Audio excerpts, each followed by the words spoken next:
seconds. Charles Barkley. Johnson around his man, drives his Davis scores. So Lamar Jackson is going to Stoudemire scores. Rejected. What a defensive effort that time. And Crowder looking for the alley-oop. Kevin Durant. Break it out here. with a long one, looking at long rebound. Finds Booker. This is going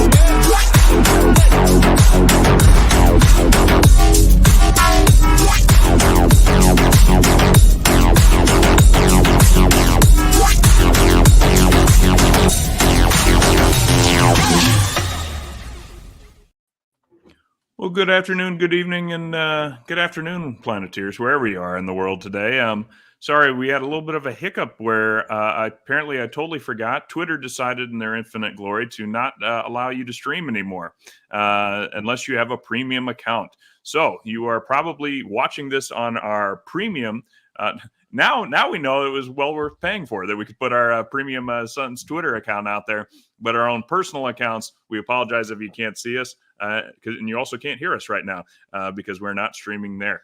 But we are here on YouTube and on our premium account on Twitter. And thank you, Elon Musk, for pulling the rug out from under us and not giving us a heads up on that. But that's okay, because, ladies and gentlemen, today Suns Planet is going to Belgium, and we're going to talk Suns Summer League, Suns in the Olympics, Josh Okogie's contract, and all things under the sun, Belgium. And to join us today, we have a special guest, D-Rock. You've seen him on Twitter Spaces. He's a fan of Twitter, not us at the moment. But go ahead and say hi to the people, D-Rock. Hello, guys. How you doing? Doing great. Thanks so much for coming on. And, of course, Thanks for having me. The Thriller from Manila, the babyface himself, Kevin. Oh, my goodness, Jake. I'm no baby face in any way, but hey, Planeteers, great to see you guys again.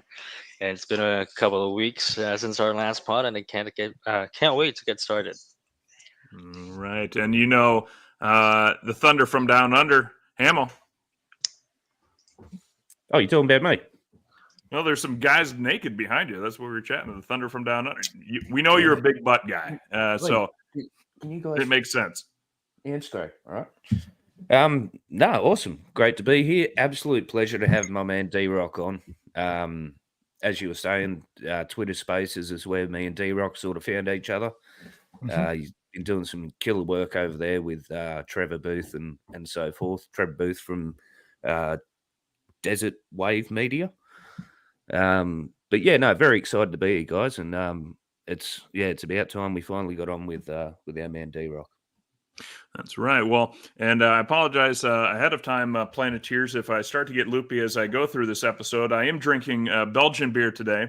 For those of you who don't know much about Belgian beer, they like to make Belgian beer like everyone else would make wine, where it's a lot closer to 10 to 12% alcohol. So for every sip of this, just consider it about 2 to 3 times as much as I would normally take.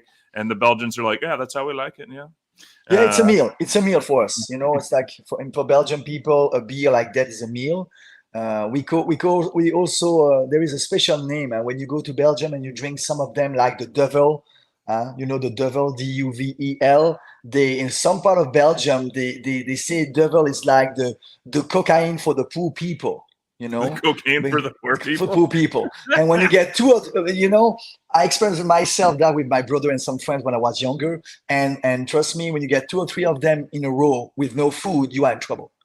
Well, I would imagine so, yeah, because two or three of them. It's like it's not like when we go to the Suns game here, and I can see people with the American beer.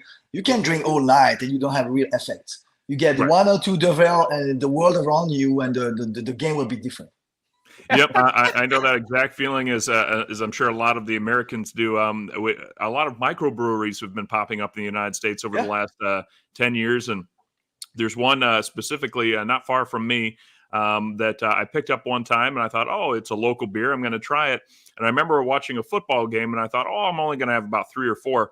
I had 2 by halftime, and then I went and took a nap during halftime Yeah. because I did That's not a real realize beer. at the time it was 9.9%, and I was thinking, oh, it'd be a nice, like, refreshing 4% beer, and instead I was like, why is it? Oh, and of course they were like served in pints, so I was not drinking like traditional 12 ounces, and yeah, it's a little intense. It's a little intense. You got That to is plan out your day a little bit. that is a very strong beer. Yeah, they call that like Yeah. a meal because sometimes people eat that with cheese or with a sandwich or with bread. Because if you don't eat with that, you're gonna be tipsy quickly, and if you're not used to, you're gonna be drunk quickly. Yeah. It's- Well, I tell you what, it's gonna be we'll a get fun into a pod. little bit more Belgian stuff, but just real quick. So this is Sure. all, D-Rock, you are a personal trainer as well. You can Yes. recommend that this is all very much part of a healthy, balanced. Oh yes, training very regime. very healthy. It's part of the best diet in the world. Okay, just wanted to make sure. I read one article that if you're training for a marathon or immediately after running like a race, that drinking beer actually is pretty good for you. And I'm sticking to that. I never read any other articles because I didn't want to find anything that would conflict with that. So Yeah, any post workout. If you want to drink a beer, go to the gym first, and There then you you go. go to drink your beer. Or Uh-huh. go play a pickup game, basketball game. Or go for swimming, or go for running, or biking, and then you get your beer. That's the best way to do it. Okay. Well, we've got to talk a little bit. What's that? I finally have an excuse to go drink beer. Yeah. Mate. Or you can find an excuse to go to the gym. You can also do the other opposite way. You can find an excuse to have to go to to train. Exactly. a I little don't bit, want to work out, to exercise. but I'm Exactly. going to drink later, so I have to. Exactly. Or you just be an Aussie. We don't need an excuse. Oh yeah. Well, let's see here. Let's talk. Were the Suns drunk when they made this decision? First up, the Josh Okogie contract. That's what we call a transition in the biz. The Josh Okogie contract, 2 years, $16 million, Planeteers. I think a little bit higher than most people were thinking. We did have the ability to go up a little bit higher on his numbers. That's why we were able to do it. So let's kick it off. Let me read you some quick stats, and then we'll kind of digest it. But last year, Josh Okogie, he's 25 years old, and with the Suns, he played in 60 games, 16 minutes a game. He actually shot his second best overall field goal percentage at about 42%. But his 3-point percentage took a slight dip back from the year prior. He shot only 31% from 3. I'm actually surprised it was that high. Averaged 4.6 points a game, 0.4 blocks, 0.8 steals, 2.6 rebounds. 1.2 of those were offensive, though. And he was shooting about 75% from the free throw line, which is actually a slight increase. So, D-Rock, let's start with you because you're the guest of importance today. The Josh Okogie contract. What are your thoughts on it?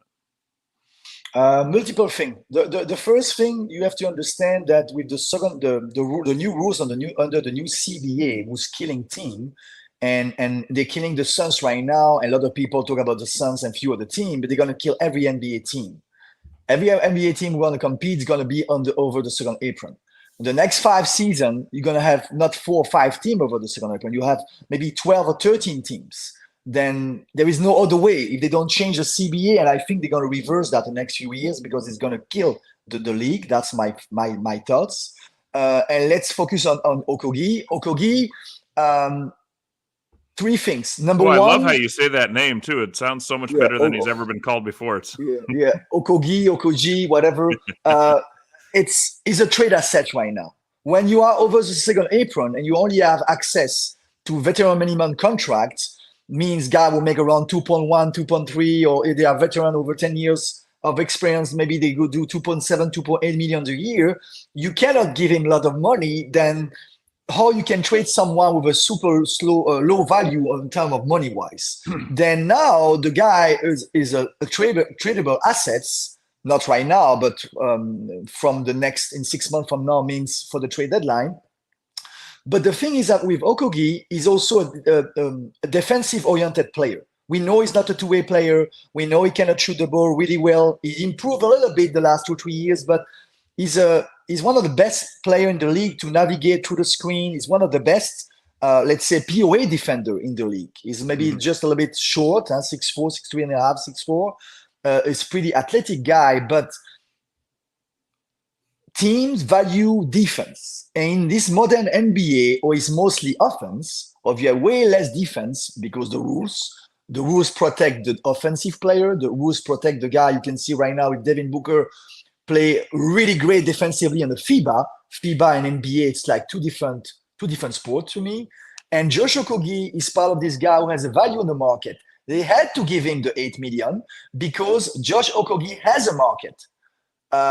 Few other teams were interested by him. And that's the reason why I think they were thinking, okay, if people are interested by him, we can increase his salary.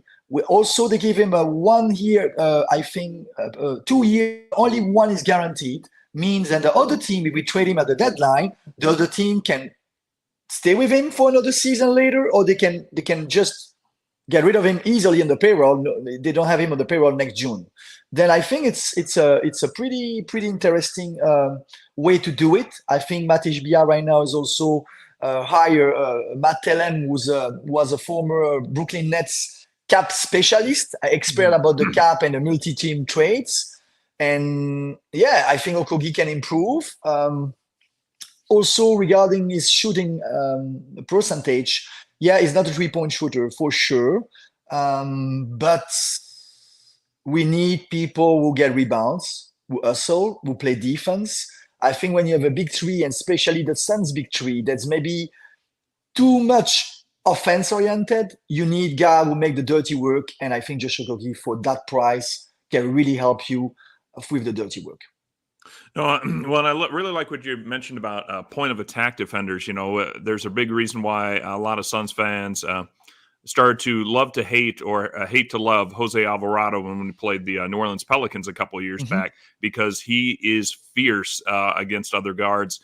He's Josh a dog, Okogie, man. Unfortunately for him, we were asking him at his 6'4" of glory to go up against power forwards to try and grab rebounds. If he's going after guards, he can really hunt. And of course, with Ryan Dunn, I think some Suns fans were concerned that it was duplicating the efforts. Well, I'm sorry, as D-Rock, as you point out, the modern NBA, we have Bradley Beal, Devin Booker, and Kevin Durant. We have 3 elite scorers. We can have 2 elite defenders. And they're going to play at different levels. Okogie can take on that point of attack point guard position, or the shooting guard, and Dunn can kind of guard more the 3-4.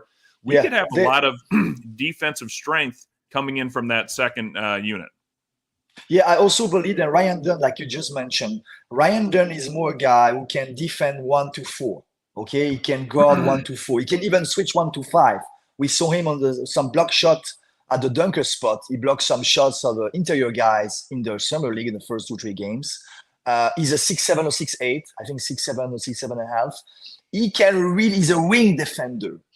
Okogie is more valuable when you put him on the Ja Morant, Stephen Curry, quick guards or big guards, you know.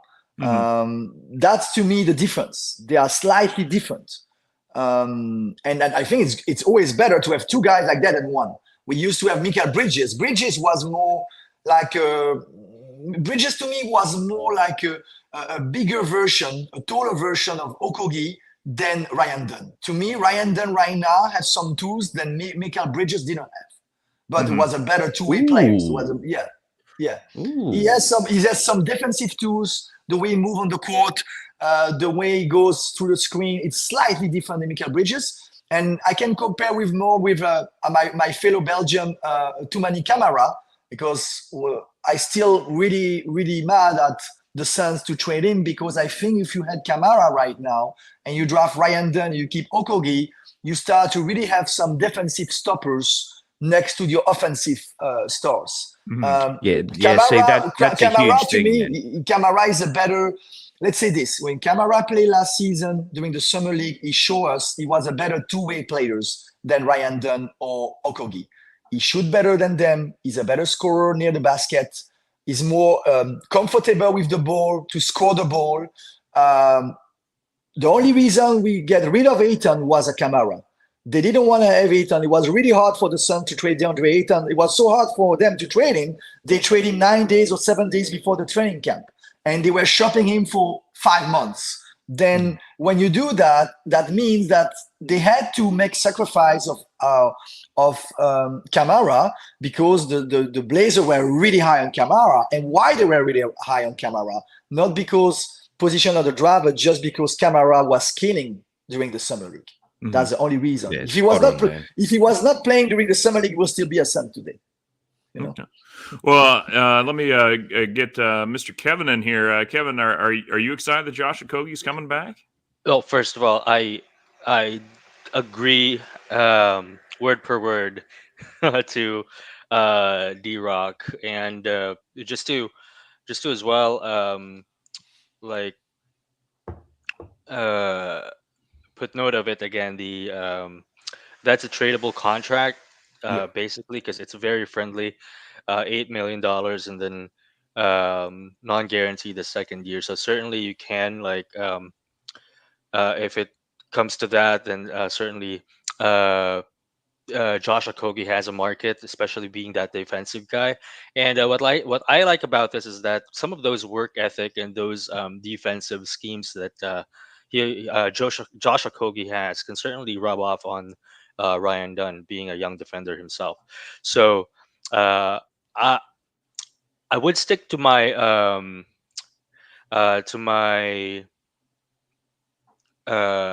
last week or last pod's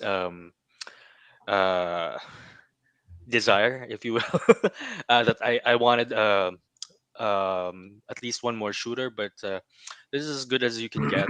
That's a good. It's good for the Suns. It's good for a rookie, and again, it's a friendly contract that you can easily trade if you need to. Well, I know somebody that's probably very upset about this deal is going to be Hamo. We've seen Josh Okogie play for a couple of years. He doesn't have a lot of size in his waist and his glutes, and that frustrates Hamo. He doesn't think he's got the power. He wanted a Kyle Lowry. He wants somebody got with no a butt butt. that can move people. He doesn't have a big butt. Yeah, that's true. Sorry, D-Rock. This is a running joke from a few pods back where I said that Kyle Lowry's got one of the biggest butts I've ever seen. But anyway, You know, and to have a big butt, and really, when I was a player in the 90s, 95, to have a big butt is very important when you play, especially when you box out at a rebound, and it's important to have a big butt when you play basketball. damn it. I hit the No, wrong I'll button say there. this. And I'm saying, This is why I got serious. D-Rock I'm on. serious. Everyone, suck it. No. Look, the re-signing of Josh Okogie is amazing. It really is. Forget the money. Under Coach Bud's, J.O. Okogie, whatever we want to call him, is just going to absolutely flourish. And regardless of the money, you know, the comments come out from Ishbia recently about getting out of the second apron in 2 years. So the money thing isn't really that much of a problem. But the apron thing, what do you reckon, Jake? Well, and so I'll be honest, I didn't hear about this, that Ishbia hopes to be out from under the second apron within a couple of years. That sounds very much like the big three, would have to be, one of them would have to be offloaded at some point because if I'm not mistaken, well, especially with all the new contracts we've done, Grayson Allen, Royce O'Neal, we also inflated their contracts to make them more, they're worth it, especially Grayson, I think, but they're also now much more tradable assets because they're not stuck on lower contracts. So I'm not quite sure. I don't know if any amount of, because in second apron, we can't aggregate salary. So you can't just offload a Nurkic, which I'm still on the bandwagon of Suns fans really need to leave poor Nurk alone. One of the best rebounders in the game last season.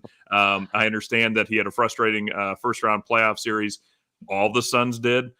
He just, and what basically every game that he missed, we lost just about, right?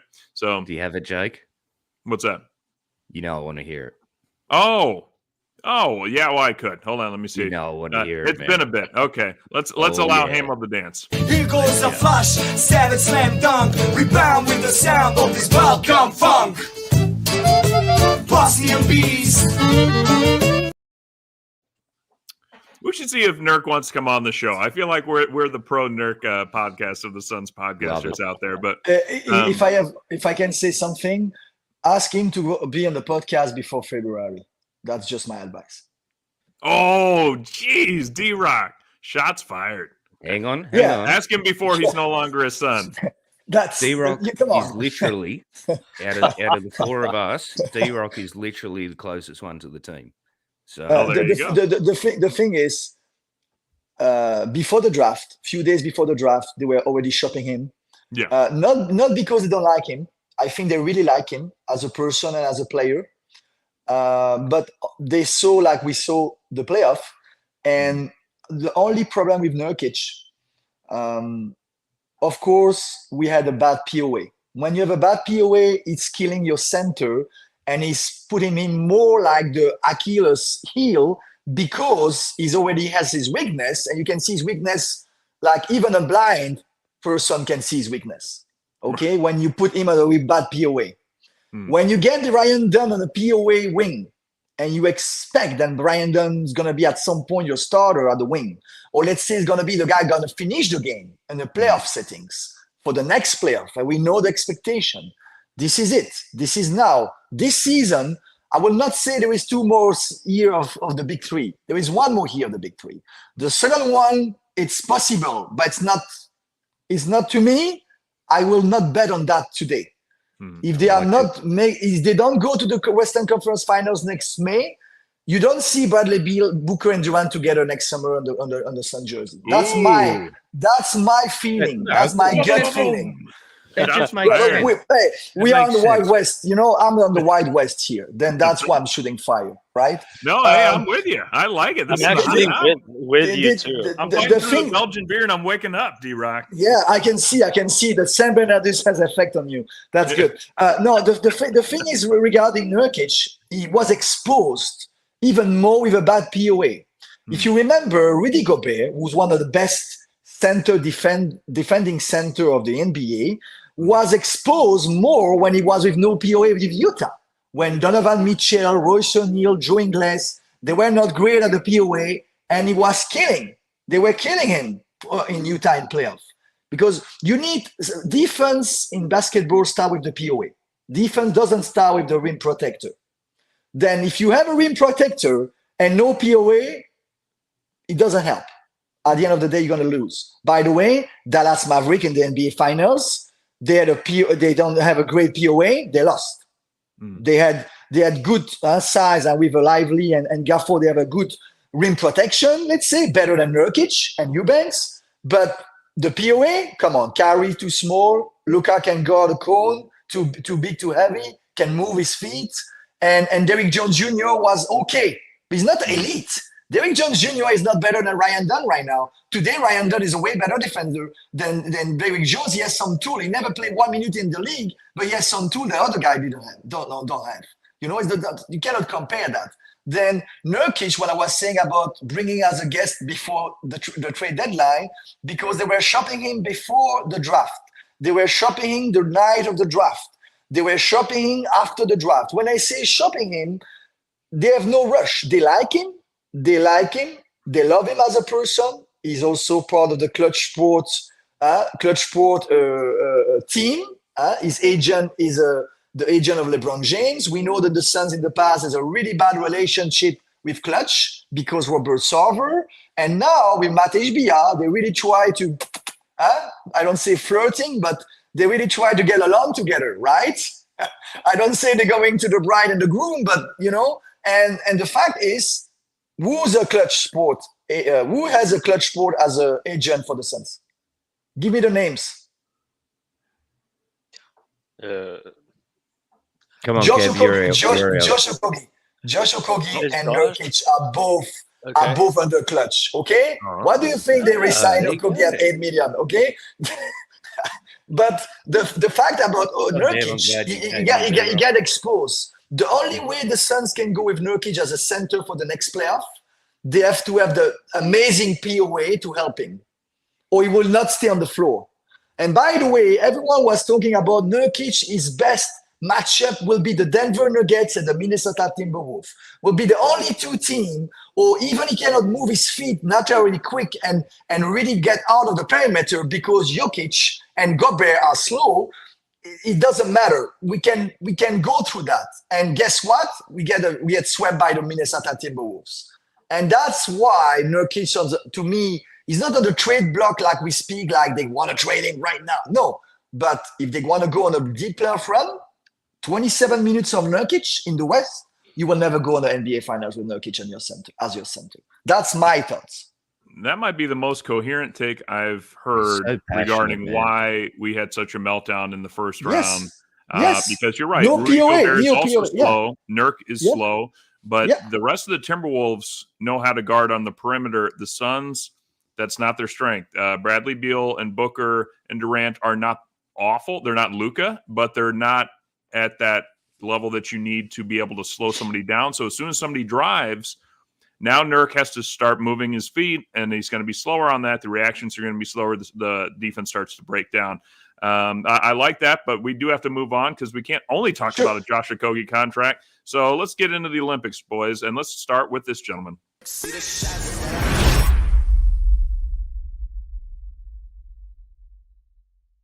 Welcome.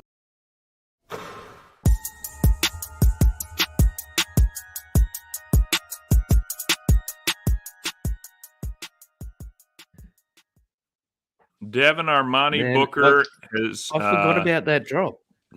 That's right.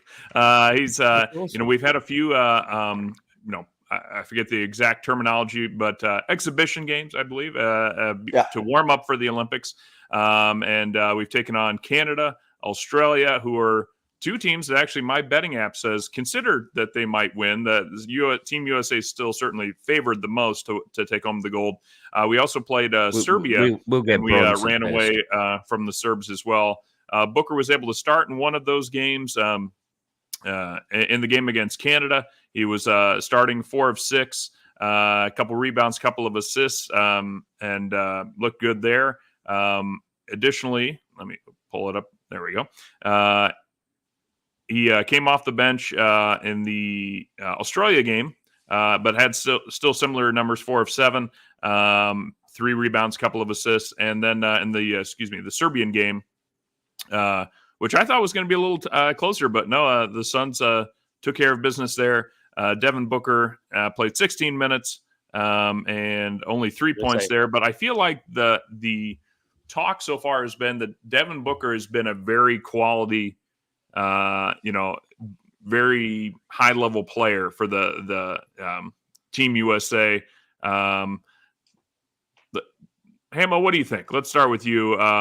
Team USA. What are the thoughts? And leaving Durant out because we'll get to him in a moment, but and our lack of him getting to the team. But what do you see from Booker so far?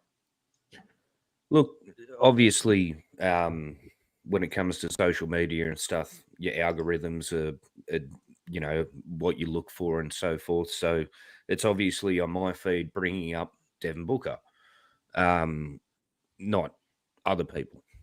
But from everything that I've read, everything that I've looked into, he is actually the most productive person on that team. Obviously, Ant-Man was out there. He scored 45 points or something so far, I believe, in the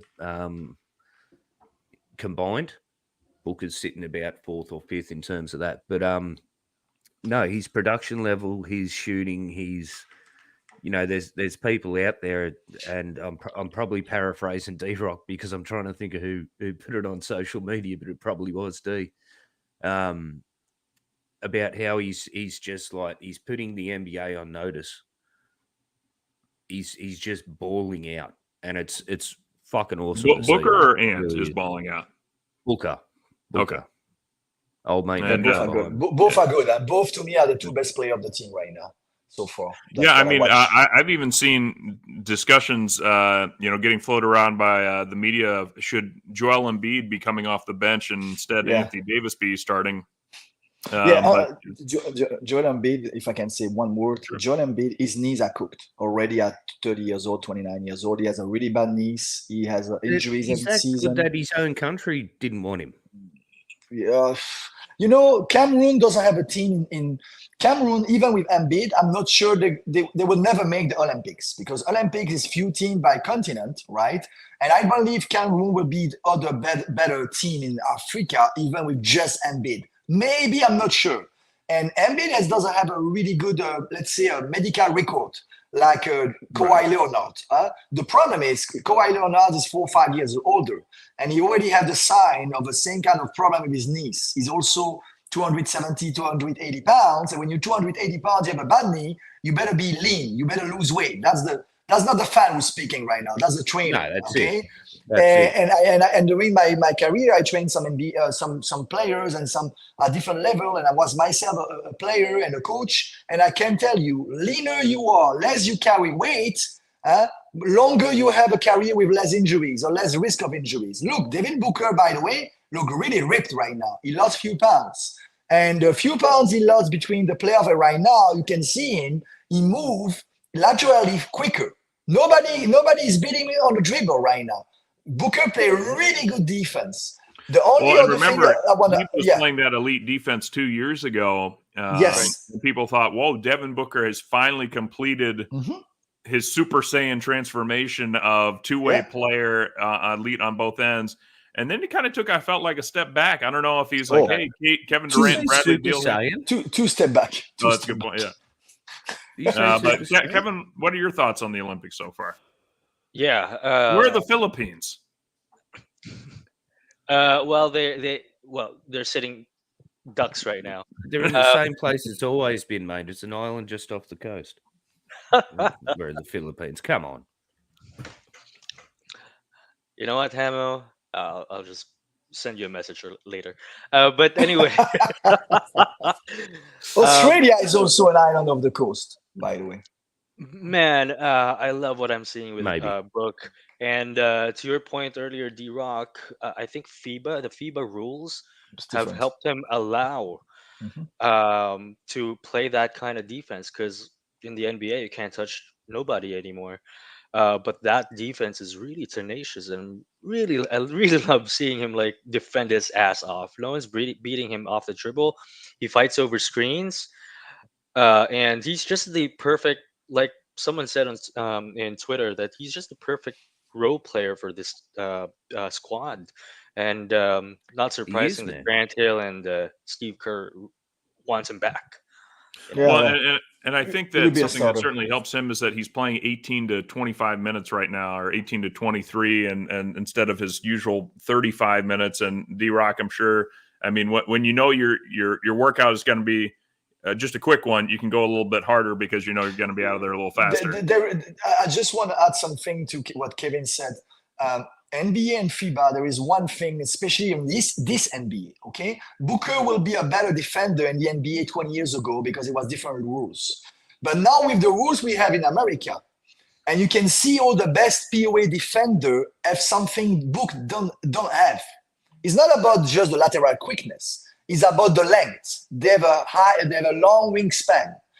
The long wingspan allow you to stay in contact with your guy and to have deflection and be in the passing lane and put pressure on the guy without to touch him. When you don't have the wingspan, you have to be more physical. Myself, I'm 6, but I have a long wingspan. And when I was playing in my time, it helped me because you can be physical and you can use your length. Devin Booker Bradley Beal has some length, but Devin Booker doesn't have a long wingspan. And check right now, Ryan Dunn, McDaniels, all those guys, the best POA guys in the NBA, Mikal Bridges, they all have a lot of length. And with the rules, or you cannot touch anybody, if I cannot be physical with you, the only way for me to be a lead defender on you is to use something else than my physicality. I have to lose my length. And that's why you can have the lateral quickness, you need the lateral quickness, but you need the length to be the best in the NBA. That's why Ryan Dunn, exactly the perfect prototype of a guy who can be one of the best POA in the NBA. Because he has that lateral quickness, He has the height and he has the length and the wingspan. Well, I see Mr. Voida has joined us in the chat saying, "What's up, D-Rock?" And he points Hello, out, Voida. yeah, tough that the Summer Suns and Team USA are playing at the same time today. We've already kind of gotten an answer to this, but it's been a minute since we dropped his drop. But I'll ask you right after this drop if he's going to be playing. You might be a king or a little street sweeper, but sooner or later you dance with the Reaper.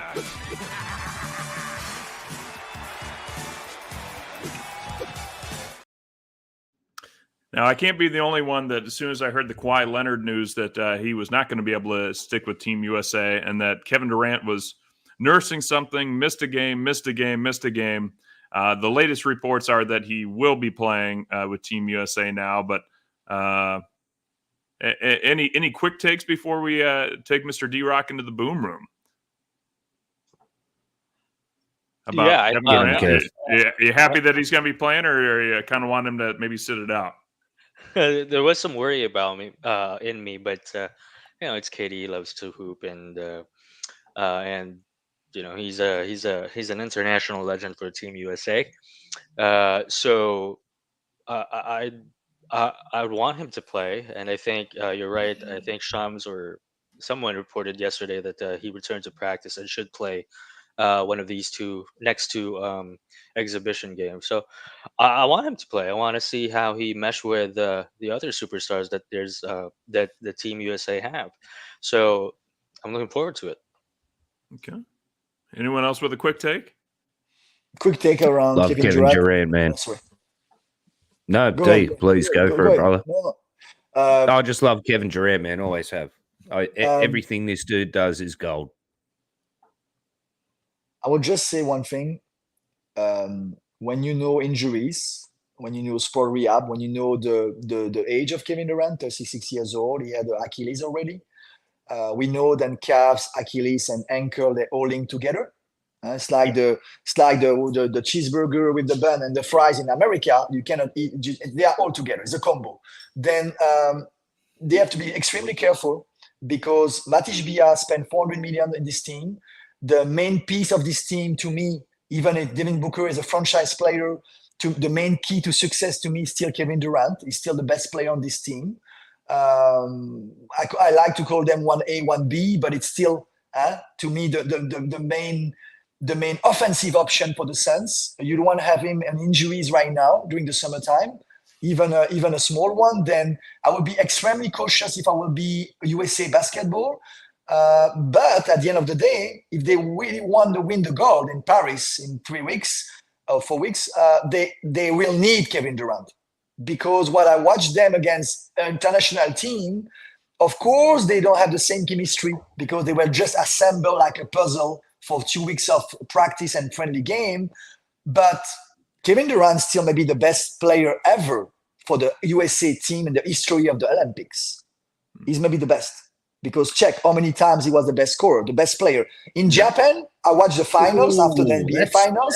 If Kevin Durant was, Kevin Durant was not on that roster, the last Olympics in Japan, they will never get the gold medal. Let's be honest. He was the number one guy. That's what's fascinating right now is I think Vegas has Team USA at something like minus 450 to win the gold. Yeah. The next closest, I believe, is Canada. If I'm not mistaken, Canada or France. I think it's Canada. Canada and France, yeah. Yeah, plus almost 700, I think, at this time. So clearly Vegas is thinking it's a lock for Team USA. But I think you're right that the game that Durant plays is even better in an international field than in the NBA sometimes. And so I think there's certainly a lot of value there. Obviously, though, as more of a Suns fan, players, they just go to a different level when it comes to the Olympics. Sorry, man. Yeah, is Kevin Durant play? Is Kevin Durant play? They're gonna win. They need Kevin Durant to win. I just want Kevin to not risk it. I want him to play. He's feeling good, but I don't want him to play through pain if he doesn't have to.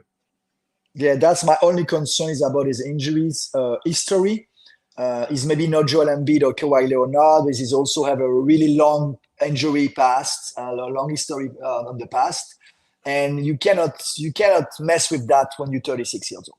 and especially when it's the injury. They say it's a calf. They didn't precise where and what exactly, but the calf is really, really, really, really something you want to keep an eye on because it's really close to the Achilles.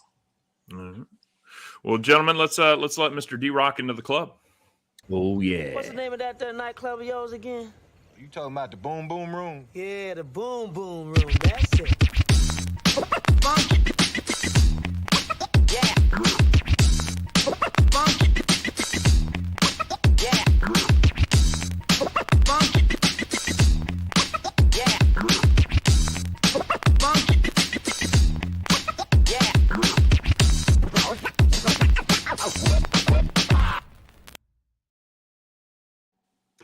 It's always Suck so it, good. Luca. It's always so good to be in there. So the club talk for this week is actually just kind of a fun one. Who is a random favorite Suns player that in your mind, and why? A personal favorite, ideally not somebody that's been an all-star. Who's that role player that you always kind of got fired up to see? And quick takes because we are already way ahead of schedule. But I'm going to start with you this time, Kev. Who's a favorite role player on the Suns? It could be now, but in the past is good too. Oh, and I should say I have moved on to the Duvel. Duvel, yeah, Duvel. You know what all mean? gonna be downhill from here. You know what means Duvel in English? Okay, exactly. Yeah, Drunk. got it. That's what it Ooh, feels all like. right. God damn. She's a strong Round one. two. Isn't Let's she, go, Jake? Kev. She's That's a good strong one. brother. Yeah. Oh yeah, that's not Oh, the one for Lord. someone we are not used to be. I think. I have a question. Is Jason Richardson could be considered a role player? Yeah, I'd say so. I'd say so because he was playing with Yeah. Nash, right? So he looked like a superstar. He's a Was it Nash bit or of a Dragic? forgotten Dragic. piece of that end of the 7 seconds or less Suns. All right, yeah. So to me, it was in recent memory that's just Jason Richardson, high flyer, could shoot the three. And can I have two, please? All right, make it quick. Okay, and I have Why not both? Sorry. who's that? That Gerald Green as well. Ah, John Green. Oh, Gerald Green. Yeah, Wait, was he missing a finger? that's the Part of guy. it? Yeah. Yeah, okay. I just wanted to make sure. Yeah, I Yeah, remember his dunks. he missed a finger. He doesn't miss the high level of jump to get a dunk over everyone. I That's true. remember That one of the Amazing. best athlete in the history of the league. That one of the highest vertical leap. It's Right. Great crazy call, athlete. Kev. Great call, I man. remember in NBA 2K, he's just Oh yeah, a really great shooter. He doesn't miss. I averaged Yeah. when I use him like 30, 40 points a game. So those are my two favorites, just in recent memory. Okay. Hamo, how about you? Oh, look, we had Pat Burke obviously on here as a guest a few episodes back, and if you haven't seen it, guys, make sure to go back through our history on YouTube. And that Pat Burke interview is an absolute must for any Suns fan. He let us know some crazy stuff. Look, it's going to be Lightning Lou Amundsen for me. You and I spoke about it, Ooh, Jake. Lou. I love me some Lou Amundsen, man. He was just awesome. He's this big guy. Doesn't have big butt. That's okay. He had the hair and stuff, man. He just looked incredible, and he was solid for what he was doing at the time, man. So yeah, it's going to be Lightning Lou for me. Okay, the bicyclist who would ride his bike to the arena and then Shaq would steal it and go hide it somewhere. Lightning Lou. All right, dick, D-Rock. Shaq. Who's a random player that you were a big fan of?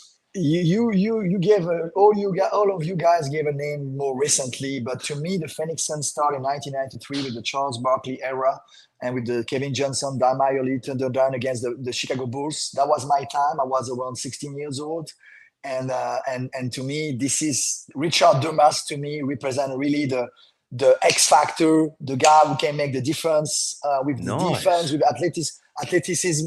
Richard Dumas for me was a role player of that team. And even at that time, I have to confess, I was not a Suns fan. I was a Michael Jordan's junkie when I was myself 14, 15 years old and I started to play basketball. Yeah, definitely Richard Dumas to me was, the 1993 NBA Finals. I remember I watched that at 4 a.m. in Belgium. I have an exam at that time in June. My parents didn't know. I was completely really, really quiet, go in the living room, get the TV on at 3, 4, 5 a.m. and watching the game. And at the end of the game, my parents didn't know that I was already awake and I was ready to go to my exam, get my breakfast and jumping, on my motorcycle and going to the exam. And I was like, 15, 16 years old. Then, yeah, definitely Richard Dumas by far. Oh, wow. Yeah, no, God, it's funny because as soon as Kevin made the mistake of saying, "Can we have two?" I thought, "Oh God!" Now in my mind, like a flood of other players who were like, "Why aren't you picking me?" Just kind of came into my mind. But if I'm going to go kind of random players that I liked to watch, I'd probably go. I think it was late '90s, early 2000s. Rodney Rogers. Rodney Rogers, lefty. Sean Marion, and.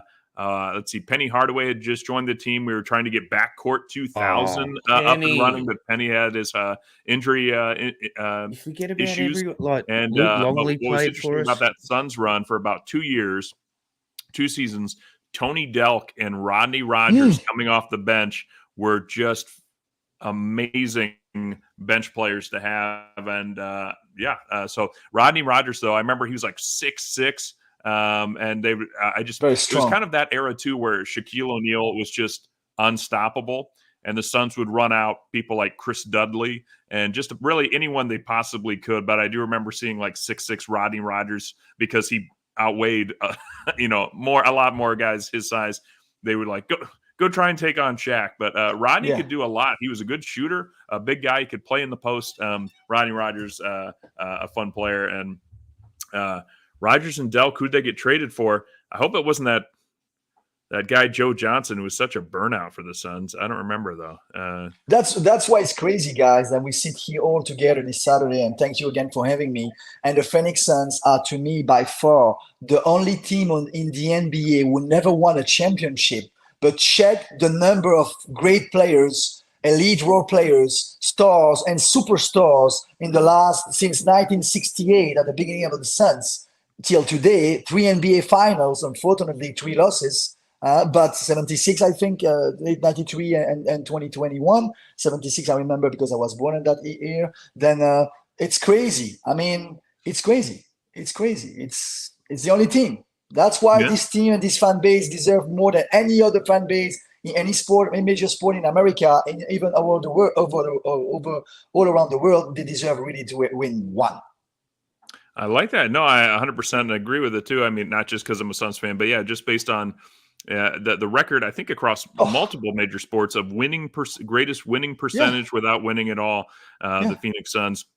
I will point out, I do like John Voida talks a little bit about Joe Johnson in the chat, and our boy JC in Chile mentioned he's a Raja Bell fan. I got to be honest, I know, as Voida points out, not a Raja Bell fan. He replaced Joe Johnson, who he loved. I'm sorry. The clothesline heard around the world on Kobe Bryant. I was so into that fierceness that Raja Bell showed.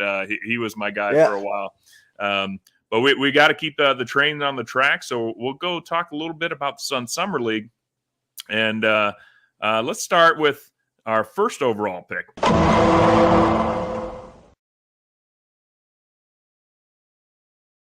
Really should have had Chris Dunn also sign with us because the Dunn would have made so much more sense. But Ryan Dunn, you guys, he can't hit the broadside of a barn, as they would say here in the States. He's not a three-point shooter yet. But I'll put it this way. It took me a little bit of time, and shout out to Suns Jam, who's been doing some great coverage and allowing Suns fans to catch. Hell yeah. You have to watch Ryan Dunn play to see how good he is. You can't just look at the box score after the game and see how good he is. What are your thoughts on Ryan Dunn so far?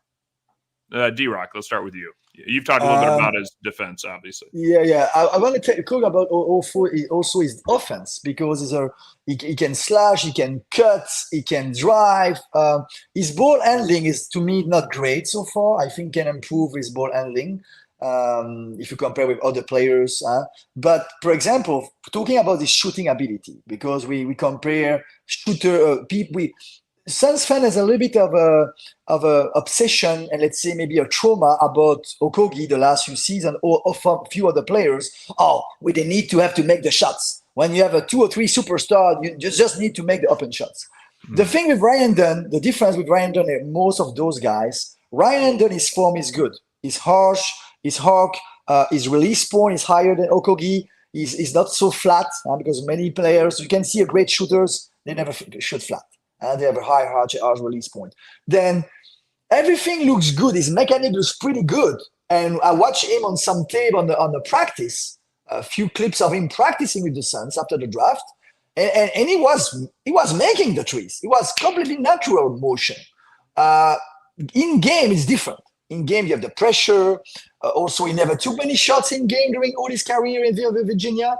Then it's going to take time. I think 20, 30, 40 games in the NBA, this guy is going to be able to shoot more like 35, 36% than 30, I think.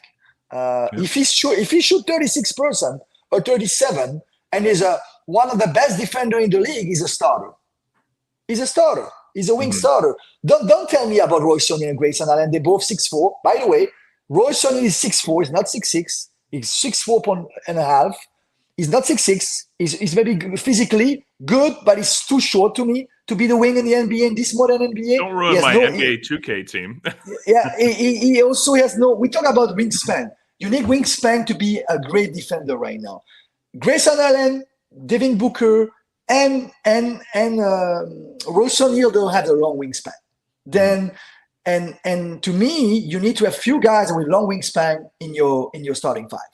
And D-Rock, let me ask you real quick, and then I'll go to the other guys for their takes too. But would you say that long wingspan has become more important than height in the NBA?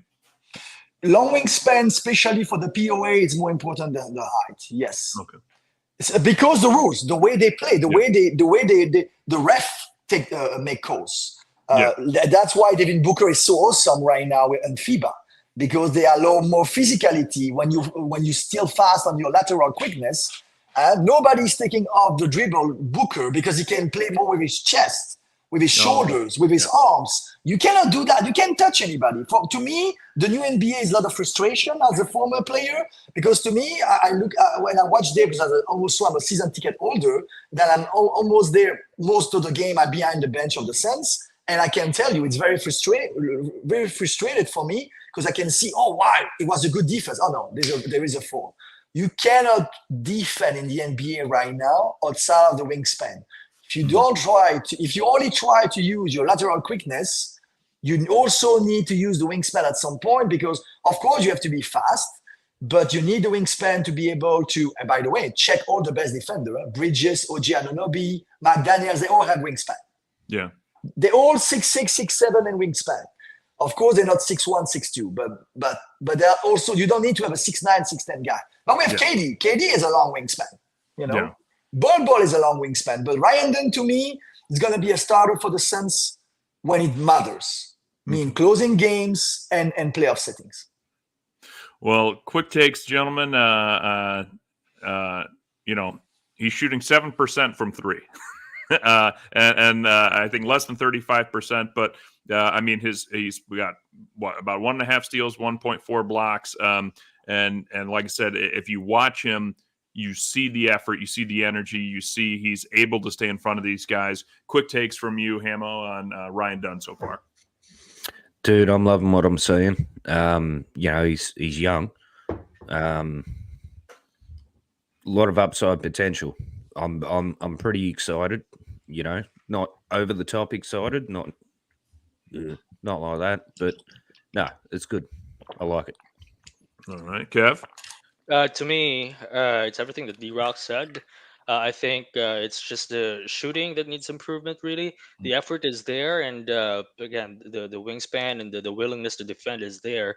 He's already a premium defender when he steps into that court, and I think it's just going to be a case of Mikal Bridges. Remember, during his rookie year, he had that kind of like a bad shooting form that they had to kind of eliminate over the course of the years. I think that's just what it is. It's just good coaching or shooting.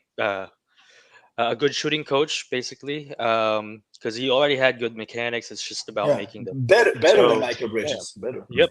Yeah. When he came into the league, Oh Mikael yeah. Bridges had some delay in the shot, right? Yeah. Mhm. Ryan Dunn doesn't have any of those, so I think it would be a pretty much quicker just adjustments on his part to make or to make those threes to start falling. Well, let me say the star for me so far in Sun Summer League has been Oso Lookout Beloso. As he actually in the first game, I was a little nervous because I thought, how is this guy ever going to play the 4 or the 5 and only come away with a couple of rebounds? But he has since changed that narrative quickly, and he started grabbing a few more boards. He's getting blocks, he's getting steals, he's staying in front of 4s and 5s. Honestly, steal of the second round right now. For me, I would say Oso has been playing very well. Like the way he was being described, and I know like a lot of Suns fans, we were like, "Who is this?" He wasn't even on the top like 50 best remaining players of the NBA draft boards as the draft was taking place. So I'm sure 99% of Suns fans had to go Google him, and then we're like, okay, he's a connecting big man that doesn't do much anything of note. But it appears so far that he does everything at a decent enough level, and He's a freak athlete. yeah, I mean, he can really like the whole like connector and all this. I feel like undersells that he can have an impact on just about every part of the game. And kind of as D-Rock says, he stays in front of his opponents, and he can move himself a lot better than Bol can, and a lot better than Nurkic can. Even By the way, Leave Bol this is the key for the Suns front office when they decide to go with Oso, is because when you see him already in the summer league, you can see him moving his feet for 6'10". To me, this is the thing you need in this modern NBA: a big who can move his feet. And check all the guys who dominate the NBA right now at 4 or 5 in the playoff, they can move their feet. Except if you call yourself, if you are Jokic or Embiid, but if you're not a superstar, if you're not a two-way players, and if you want to stay in the playoffs, stay on the court when it matters, you need to be able to move your feet. Even Al Horford with the Celtics, who's pretty old, move his feet better than Nurkic and Eubanks, right? He can also shoot the threes. Means you have to close out on him. You cannot let him alone, right? On a 5-out, you cannot let him Horford or Porzingis. Why the Celtics are also good? Because their bigs can protect the rim, and they can move a little bit their feet, and especially Porzingis and Horford, they can shoot the ball. Plumlee cannot shoot the ball. He cannot move his feet. Nurkic cannot shoot the ball, cannot move his feet. Also, Iguodala can move his feet. And that's a very key component in the future for the Suns. If they can make him improve on many different things, also Iguodala could be the part of the rotation in the playoff.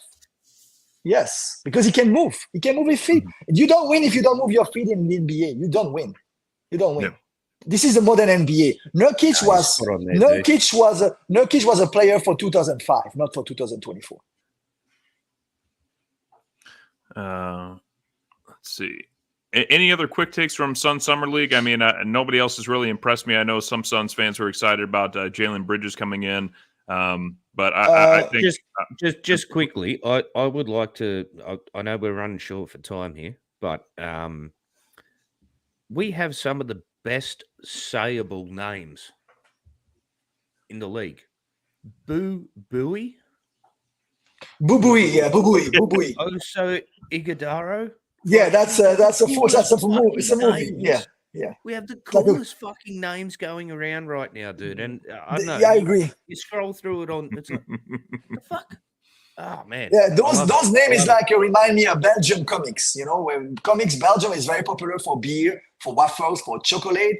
But you know, the most thing of the Belgium country is the most popular for it's comic books. We have thousands of very comic books. right. The little blue and white the little blue and white person, the Smurf. You know the Smurf. Yeah. Yeah. It's Belgium. It's from Belgium, and the guy who I met the guy who created the Smurf. Yeah, the Smurf. Tintin. You know Tintin. Oh, Rin Tin Tin.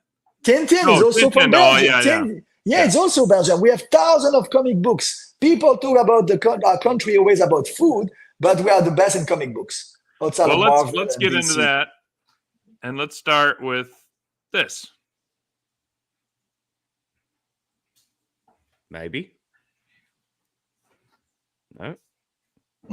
That's the Duvel Yeah. effect. What's going on? Dead air. Podcast best Oh. friend. You see, that's okay. Oh, here we go. Noble Belgique, ô mère chérie, à toi National notre anthem. cœur, à Hats toi off, nos Amo. bras, à toi notre sang, ô patrie.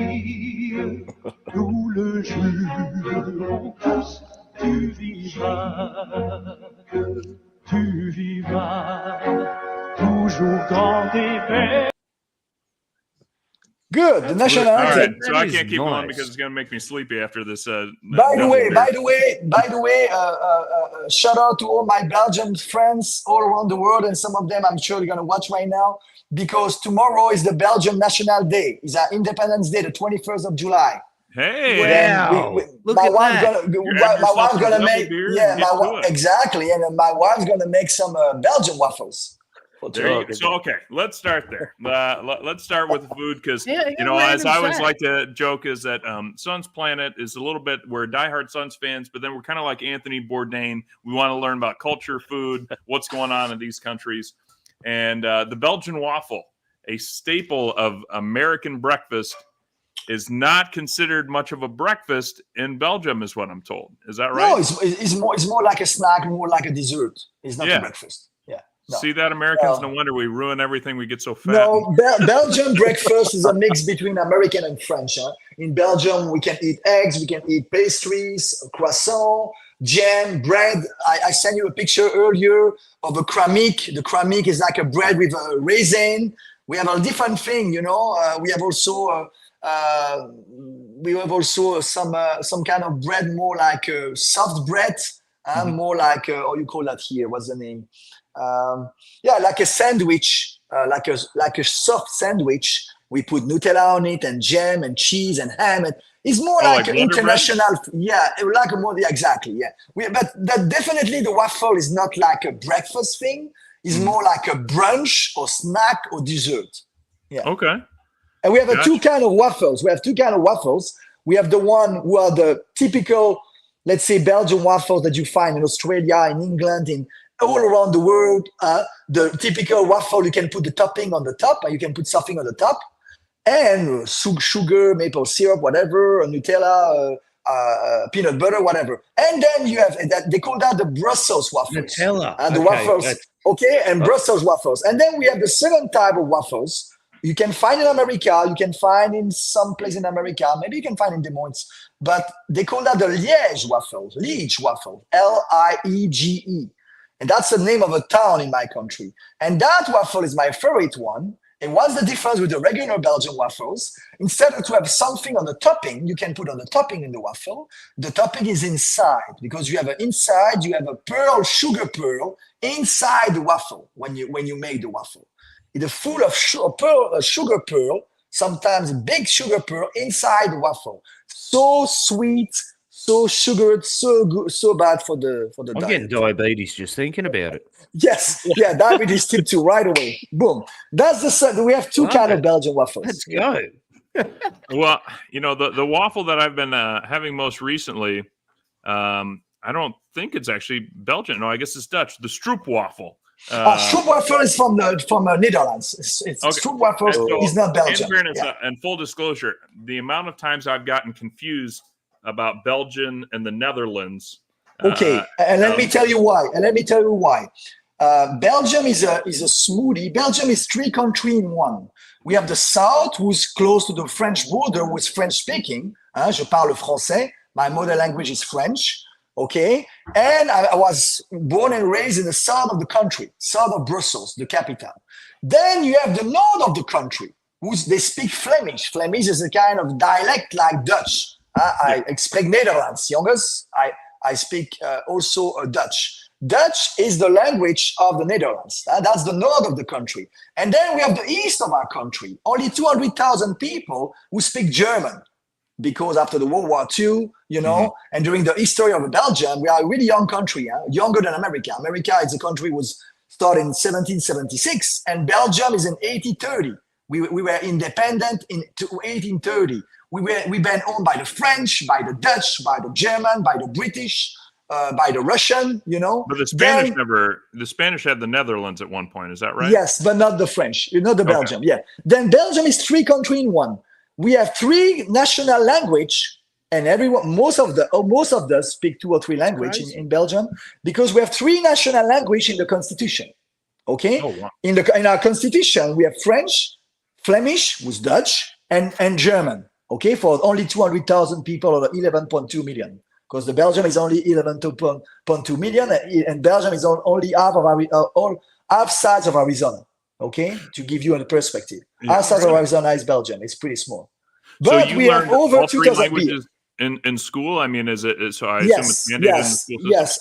Personally, I never took German because German is only for 200,000 people in the country. Even is in the constitution. Is the less popular part of Belgium, the less popular, most common language. The 2 most common language when you start to speak when you're 5 years old, I was starting at 5-6 years old at the school, is French and Flemish, who's Dutch. Okay?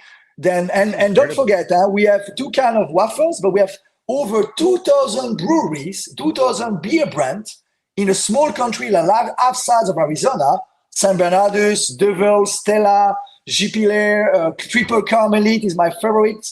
Most of them is by I almost grabbed that one, I think. Oh, the Triple Carmelite is the best. To me, that's the Ferrari or the Rolls Royce of the beer. Don't forget, most of the beer in Belgium, most of the breweries, over 2,000, most of them, they come from the 14th, 13th, and 12th centuries during the Middle Age. And at the end of the Middle Age, it's 16th centuries, because we have a lot of monks, we have a lot of monasteries. And when you go to Belgium, you can still visit the monasteries and see, and the monks show you how they make the beer and cheese. It's pretty cool. Yeah, right. It's pretty cool. And the best place to go in Belgium, if one of you one day decide to travel, or somebody right now, some of the viewers are watching us and they want to go to Belgium, the best city in Belgium is like Bruges. And Bruges is very famous in America and Australia. All tourists go to Bruges. Bruges is like the Venice, like Venice in Italy, with the channel and the boat. It's like they call Bruges the Venice of the North. Venice of the North. Okay, because it's also a little town with a lot of channels, and this town is a completely. When you walk in Bruges, you really feel like a Game of Thrones series. Like the Middle Age. Yeah. The only thing we don't have dragon. That's the only thing we don't have. Like in Game of Thrones, we don't have dragon. But if you drink a lot of beer, you're gonna start to see the dragon. Well, I do. Unfortunately, for my girlfriend, who says that's where all the weight is beer weight. As Ben Franklin said, God would not have allowed us to create beer if He didn't want us to be happy. Exactly. Yeah. So no, that's great stuff to know about Belgium. Let's dip a little bit into the Sun stuff too. So you talked a little bit about kind of being a Jordan fan, but like, what pulled you into saying, you know what? Suns are my team moving forward. Okay. I moved to United States in 2012. First, I moved to United States in Florida. I used to live in Miami for 4 years. And I decided to move from Miami for my business and to move to the West and to move to Phoenix in 2016. 2016, after the year I moved to Phoenix, I was already watching the Suns and following them for years. Like I follow many teams. I'm more a basketball fan first, because I'm a former coach and a former player. And to me, basketball is like, I was not a real fan of a team till I became fan of Michael Jordan. And then, of course, I followed the Bulls a little bit in the 90s. And then after Michael Jordan, my favorite player was Kobe Bryant. Then I followed the Lakers, but I was not a Lakers fan. And then when I moved to Miami, I went to the NBA Finals. I went to so many games for the big three with LeBron, D. Wade, and Bosh. I was following the Heat. But for me, the thing to make me a Suns fan because I live here. When you move to a city and you move to a state, to a country, let's say if you are the good side of to be an immigrant, is you really embrace the new culture. You embrace the food, you embrace the music, you embrace the history, you embrace the place that you are. And the team, to me, as a basketball junkie, a basketball psycho, to me, embracing the team came slowly.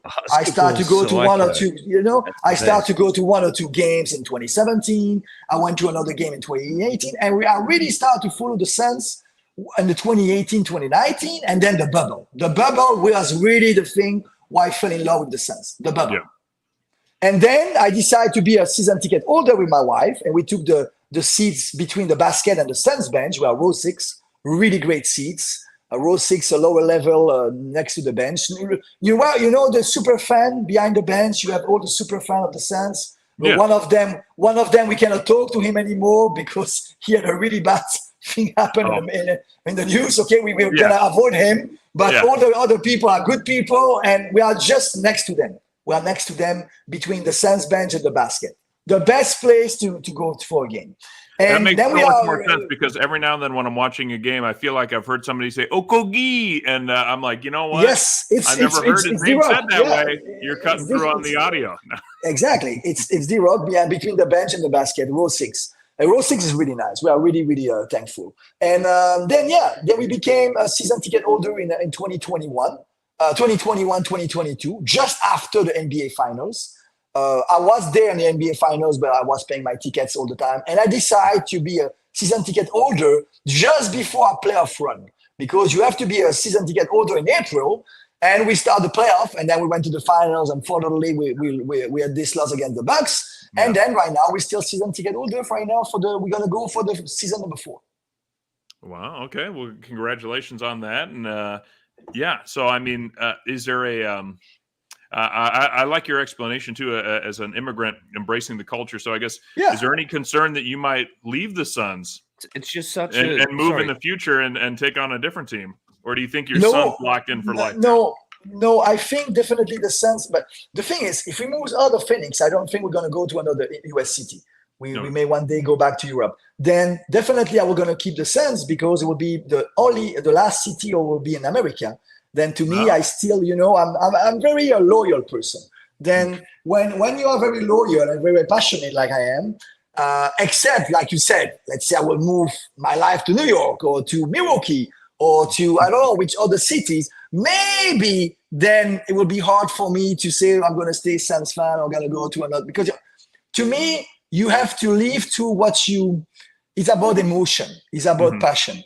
And for me, I'm always amazed by seeing you guys and other people on Twitter, on Suns Twitter, living in France, Canada, Switzerland, Philippines, Australia, New Zealand, South Africa, people from all around the world. I think I saw one guy, I took one guy one time, I DM on a chat in a Twitter, it was from Japan or China, I don't remember. Then, for Africa as well, from Kenya or the country. It's amazed me that people can identify themselves and be a fan and passionate about a team who are so far away from them. Is all about. Because to me, I do this, because to me, it would be hard for me to, for example, I still love some soccer team in Belgium or, I still following some team in France. I used to live in Paris too.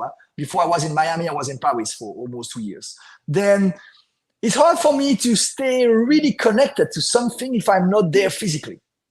You know what I mean?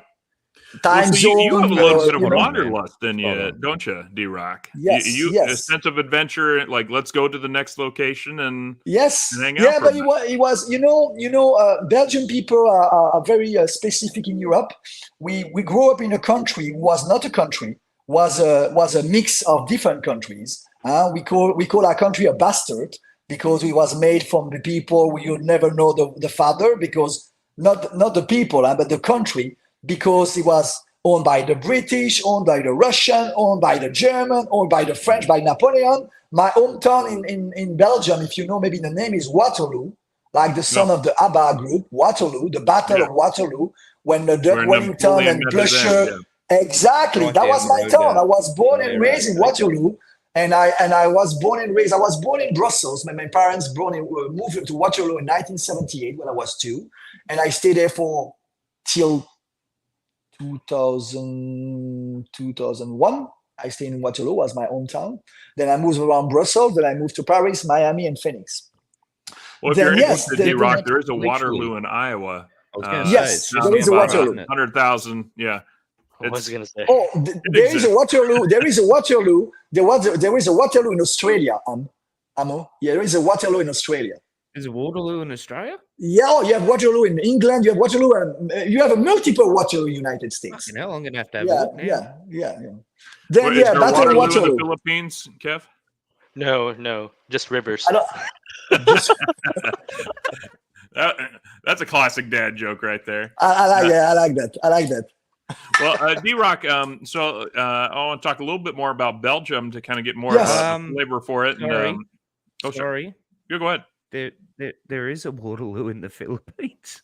Oh yeah, Oh, that's you funny. see? How do I say this, Kev? Leyte. In Leyte. That's where my dad Yeah. grew up.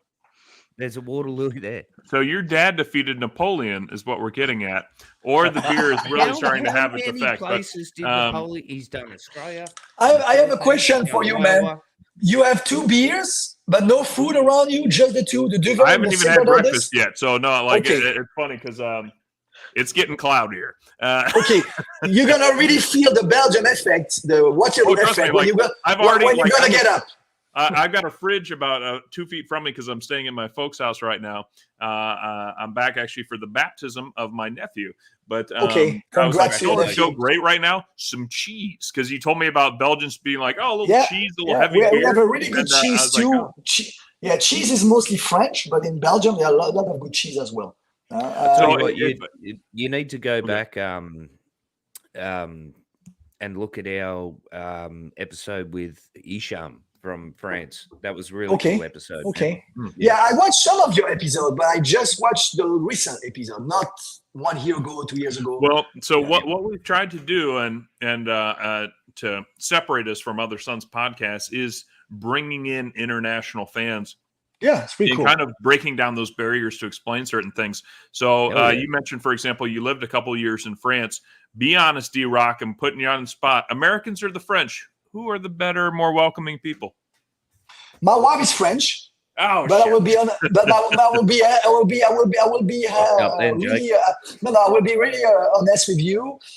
If you talk French or Parisian, because that's 2 different people. Yeah, I've heard this. Yeah. American are way more welcoming than Parisian. But if you go in the country in France, like my wife is from south of France, the region, she's from near Toulouse, southwest of France, close to Spain. Her region, people are very welcoming. It's the country of the foie gras, the country of the duck, the country of a lot of good stuff, and the wine. Definitely, people are super friendly, super welcoming. Like in America, like in Well, it's kind of like New York. You know, a lot of Yes, people, I think, exactly, when they think of the U.S., they exactly, think yeah. New Yorkers don't want to talk to you. They're on their way to somewhere else and they don't want to talk. And then you come to the Midwest and we don't want you to leave because you're Yeah. probably the first person we've seen in a while that's new and we want to talk to you. But you know, also you are living in Des Moines, and I have a customer. I train a couple. The lady, she was studying at Iowa State, and she's from the Iowa. And she said the Midwest people, Chicago, Iowa, all these regions are the most welcoming and the most warm people in America. You know, I used to live in Miami, or Miami is not United States, except the Right. flag and the geography. Miami, you are in South America, Central America, and you are not welcome if you don't speak Spanish. Right. If you don't speak Spanish, good luck. Yeah. It's a very beautiful city, beautiful architecture, the water, the palm tree, all the little channels, but the people are not really friendly in Miami. Let's say this. You know, a good example of Miami, because I'm actually habla going there next español. week for my girlfriend's from Venezuela. And so we're going there next week and to visit some of her friends and family. And Miami is kind of like, the way I describe it to people, it's kind of like the Hollywood of Latin American culture, perhaps, because it's not so much who you are, but what you do, how much money you make. Look at your clothes. We're looking at your cars. In the Midwest, there's not as much of an imbalance, and so it's very much content of your character. So we're more interested in knowing who you are and just getting to know you a little bit. New York, it's a little bit more kind of career driven. Yeah. I lived out in Washington D.C. for a while, and it was who do you work for? It was the opening line if you met somebody at a bar you were flirting with, or even just a new friend. They're like, well, where do you work? Because they wanted to know if they should spend time getting to know you. Whereas in the Midwest, it's like, you played chess, I played chess, we can be friends. And, it's more of a shared that's interest. why I think in Belgium, for example, Belgium definitely is closer to Iowa or Chicago. People, my wife she's not here right now, but she will say to you, Belgian people are really laid back, really friendly, really welcoming. Also in Belgium, we speak multiple languages. Everyone I know speak 2, 3, or 4 languages. It's maybe different in America or France, or in America they speak only mostly in Australia, English, we struggle to speak English. And the same in France. In France, most of the people only speak French. It's very uni-languages country. In America, we are bilingual country because you have a lot of South American people in America. Yeah. That's the only difference. But outside of Spanish, most people only speak English here. But Belgium is more welcoming. French are more welcoming than American. I don't say it's true, but Parisian for sure are not welcoming. Yeah, for sure. Compared with people in America. Fucking shots fired! Look out, guys. But you know why they also are not welcoming? I think the reason why they are not welcoming the Parisian and maybe the New Yorkers sometimes. I mean, New Yorkers are different.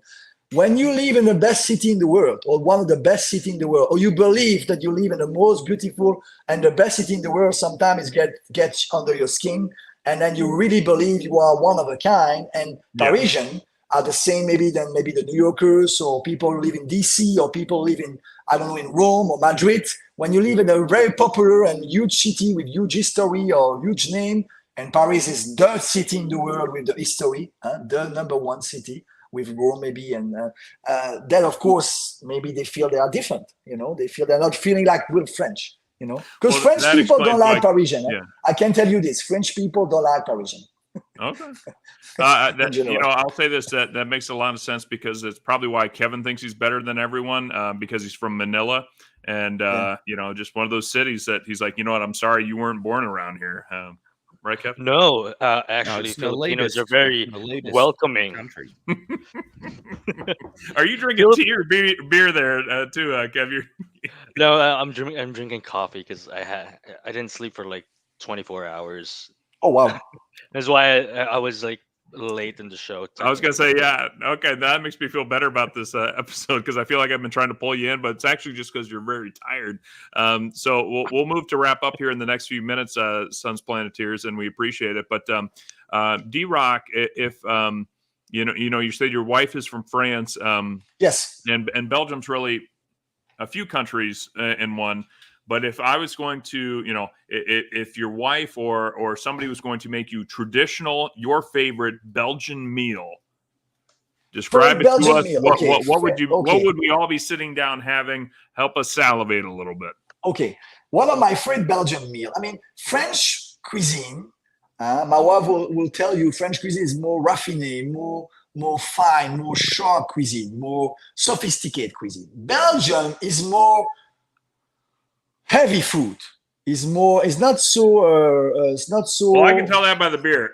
Yeah, exactly. It's like you guys don't think you're going to have another meal after this? Is the thing. Exactly. Our food is like our beer, pretty heavy.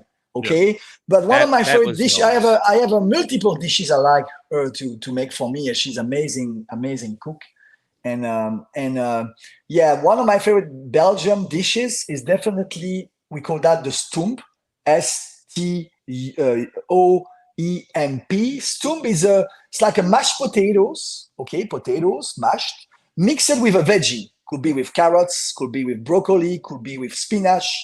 And you put that, and you put on the side, for example, sausage, or it's the dishes themselves is more like the mashed potatoes with mix it with the veggie. That's one of my favorite dishes. Broccoli. You have another one also who's very not good for the diet. They call that croquette de crevette. garnal croquette in Flemish. What it means, croquette is mean like fried, like a chicken nuggets, like a or fish and chips or chicken tenders. It's fried. And inside you have a little shrimp, mini shrimp, like a quarter of an inch shrimp with a sauce. Not really about the size, though, is it? Belgium is the country of the sauce. In Belgium, we have over 200 kind of sauce. I get the feeling that Hamo started especially this with the part fries. more about the sauce. Sauce. We have 250 different sauce. Is what I said. It's not about the size. Oh, the size. Okay, I thought you said sauce, like as if you've heard D-Rock talk about sauces in his sauce. Yes. Twitter Spaces for a while. So over 200 types of sauces. Yes, is pretty phenomenal. And why? Because people get a cone of French fries and Belgian fries. You have the fries. Sure. You put the fries in a cone, and people go in a store in the streets. Because in the street you have a lot of a shop, souvenir shop. But you have also a lot of shop where they sell the waffle, of course, ice cream, waffle, crepes, and cakes, whatever, but mostly waffles. And you have also the store, or you can get the waffle. The cone, and with the fries, and then you pick up your sauce. I want ketchup. I want a samurai sauce. I want barbecue. Whatever. Many different sauce, and that's very popular in Belgium. Very, very popular. Nice. I mean, over 200 types of sauces. Are we talking? Yeah. Is there a spiciness to it, or is it more savory different one? Or sweet, savory, sweet, super spicy, and with some of them with crazy names. It's. You know, the best thing to understand Belgium and France, I suggest, and all of you guys at one point of your life, try to be able to travel to Belgium and France. And when you travel to Belgium and France, because it's not spread out like America or Australia, you can go to London, Brussels, Amsterdam, Paris. I call them the big four. And you can stay in these 4 countries and around.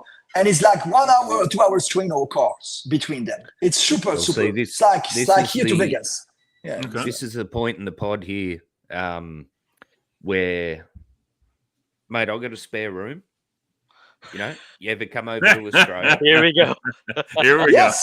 Yes, Australia, Philippines. You come over where Hamo puts the dead bodies. No, whatever, mate. No. I never been to Philippines. I never been to Australia. No, the DBs go somewhere else. Okay, just don't. Why would you bring that up on the live? God damn it, Jake.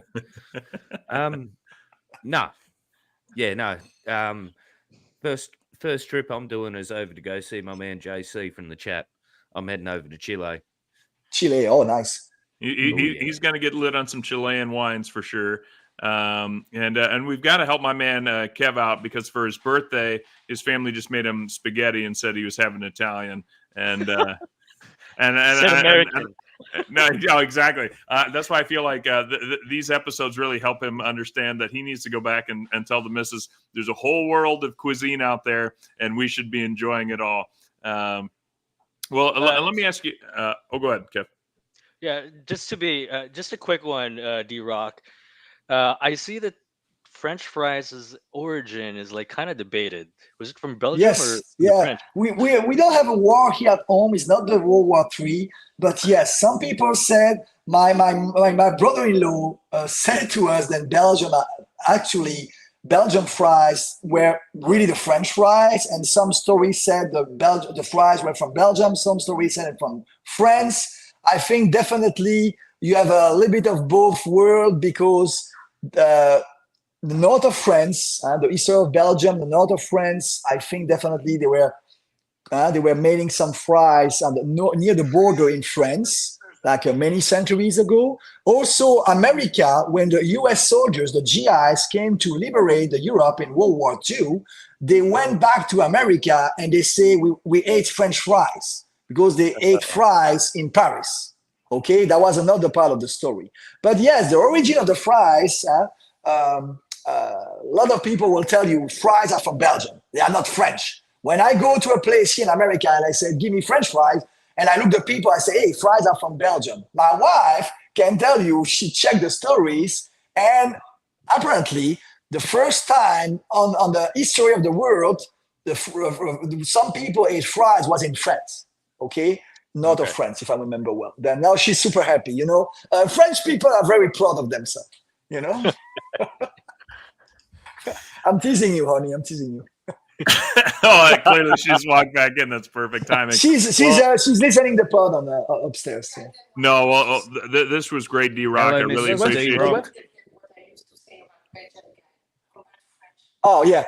Okay, yeah, okay. My wife said Belgian guy to compare with French guy. She said the Belgian guy is the perfect French.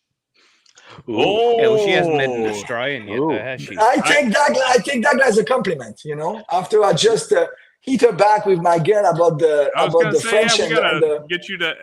We got to end this episode. It sounds like your wife is getting, she wants a little D-Rock. The perfect French guy is actually a Belgian guy. Exactly. I thought we kept it kind of clean. I can see one thing. You really love the Belgian beer because I can see the way you speak between the beginning of the pod right now. It's slightly different, let's say.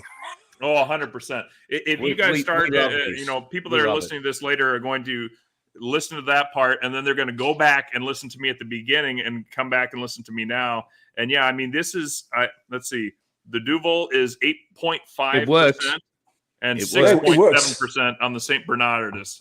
It fucking by the way, the best beer in the world who get the, let's say, the gold medal, like the Olympics, okay? If you check on Google, the best beer in the world, and it's a very serious place, even when you go there to visit the brewery, it's like you want to visit the CIA in Langley or the Pentagon. It's very serious, the security there. It's a West Vleteren. Check. This is the most, not popular, it's good, the taste, but it's the most, is the Rolls Royce of the Rolls Royce. Is the top of notch, the top is the A350, A380 Airbus of the Boeing Dreamliner. Then the thing is, the West Veteran won multiple competition. Every year, they have a world championship of beer, specific for the double, for the triple, for the Trappist, for different kind of beer, and West Veteran is definitely the world champion of the beer. Check on Google. And you cannot find them. I think internationally you can only buy them in Belgium, and even in Belgium, bars, restaurants, they are not all allowed to sell that one. This is the one. Don't die before you drink that one. You have to try that one. I like that. I like that. Real quick, if there's, did you say Bruges was the place that if we were Bruges is the Belgium, the most popular. You have so many popular cities, but guys, the day one of you go and decide to go on a trip in Europe, I did that for a few of my customers in Phoenix, and by the way, I did that 2 days ago for a guy. A friend of him is going to Brussels with his wife for a convention for work. They're from Tucson here, and they go there next week. I'm going to give you a list of the best place to do, the best place to eat, the best place to drink, the best place to see in my country. It's like some of my customers think I'm a travel agent when I give them all the details, all the tips. And I want to thank you guys before we finish. I want to thank you, all of you, to having me today. It was a real fun and real pleasure. If one day you need a new regular in your crew, I will be happy. I will be honored to be part of your crew sometimes. Well, thank you so much for that. And we're going to move to close here. So we're the final question I have for you, D-Rock, and then let the folks know where we can follow you at, is what is your prediction for the Suns season, this upcoming season? What are we going to be able to accomplish? Okay, I will be straight to the point on that one because we don't have a lot of time. 2 predictions: the best and the worst. The worst, I will start with the worst. The worst case scenario, I think, will be second round team, second round again, second round playoff, second round playoff. The big 3 is gonna be better, but then also gonna get a better overview and better power on the team. Let's say power is maybe not the right word, but maybe more influence on the team. But we'll never be able to reach the top 14. To me, the top 14 right now are, of course, OKC, Dallas, Denver. There is no specific order, but Dallas, OKC, Denver, and Minnesota. What they have on those 14s that Suns don't have right now, either they have a center who's a superstar, or they have people who can move their feet defensively, and they have more two-way player. The problem with the Suns, we are top heavy with 3 players who love to score, Even they can play defense. And we have the dirty work we're going to be made by players who can guard, but they cannot score. They are not a threat. And I think in the NBA, if you want to win a championship, that's why I give you first quickly the end of my worst. My worst case scenario, we cannot beat a team if we are 4 against 5. And when I say 4 against 5, I don't want to put all the blame on Nurkic, but one of the guys will be the number 5. You don't win championship 4 against 5. Celtics won easily this year. Let's say this, even with the Porzingis, they crush everyone. Porzingis, one of the main players, didn't play almost the finals and all the playoff, and they won the title finger in the nose. Why? Because all of their players, the main players, are two-way players. Yeah, very good. They are a threat offensively. You can let that open. You can let them open. You can ignore them. You have to respect them. And that's the problem between the Boston Celtics and even the Dallas. Dallas, they were 4. They never been 5. Mm-hmm. And they lost badly. Then that's my worst prediction. First or second round, again and again, KD and Book gonna have not enough help on both sides of the floor, and I will say not enough help on defense and not enough help on offense. My best case scenario, we start the season with no injuries. We're gonna go the season with this roster, no more move this summer, but they're gonna have to make some specific move at the deadline. Either they're going to have to bring another center, because I like also what I see. I like Premier League experience, physicality. I like Nurk for his passing abilities, rebounding, big body. But this is the modern NBA. And except also Plumlee and Nurkic, I don't say they're unplayable during playoff settings, but they are unplayable if you want to win four series in a row. You cannot win 4 series in a row with these two guys as your center right now. When you have a big three who are offensive big three. It's not a big three like Chris Bosh, James, and Wade. Right. Chris Bosh was a help defender, protected the rim. D. Wade and James were at the peak, especially James were at the peak defensively and on both sides of the floor. Booker have to be great defensively this season. He have to be great. He have to be like he was in 2023. Bill have to be good. KD, we know he can guard. But he cannot guard at 36 years old for 110 game for 35 minutes. Right. Right? Then that's my best. Then I finish with my best case. I'm finishing with my best case because I know we don't have time. It's running out of time. The best case scenario will be the Western Conference Finals or the NBA Finals if we make the adjustment at the trade deadline. Ooh. So if we keep the same roster we have today and we come down for the playoff, the worst is the second round exit, and the best is possible NBA championship, finals. maybe coming just short. If they make some adjustment on the personnel, that's a high floor and that's obviously a great team. I like Nurkic, and I will not be against him to stay on the second center, but he cannot play 27 minutes defensively against the top team on the West and against the Celtics. He can't. He's gonna be exposed, and like we said earlier, he's gonna be less exposed because the POA. But you cannot win championship if your POA is great, but your coverage of the protection of the ring is shitty. You can't. You need to have a balance. And I think to have a better balance, you're going to have some move at some point. Either you can make some move tomorrow afternoon, or you can make some move. Don't forget, a move for the Suns. Look, Ayton was moved 9 days before the season. Grayson Allen, you cannot move him before the 15th of October. Royce O'Neal, Okogie, Royce O'Neal, and Nurkic, you can move them till the trade deadline. No, sorry. Yeah. Royce O'Neal and Okogie, you cannot only train them at the deadline, not before. 6 months from now then the only one you can trade 24/7 from today till February 8th is Nurkic. Or the tradable assets if you keep the big three. I don't say they're going to do it. I don't say they're going to do it soon. But if they don't make some adjustment on the personnel at the trade deadline, I don't see them win a championship with this roster. Okay. That would be more a second round team. And D-Rock, where can people follow you? I put that on if you can see on my screen, my name, I put this at D-Rock Trainer, my Twitter. That's the only social media I use. It's Twitter. Gotcha. All right. Well, thank you so much, D-Rock, for coming on. And Kev, where can the folks follow you at? Yeah, I'm Kevin PS. Again, no more sluts in here. That's where you can find me. Still waiting for that shoe deal. Yeah, for that shoe deal. Yeah, I've heard there's some those technical case lots. difficulties on that. And, I have Hamo? a Oh, go ahead. I have a question to Kev. Kev, Yeah. I saw your name is Kevin Salut, like salute. Is Yeah. your real name? Is your real name?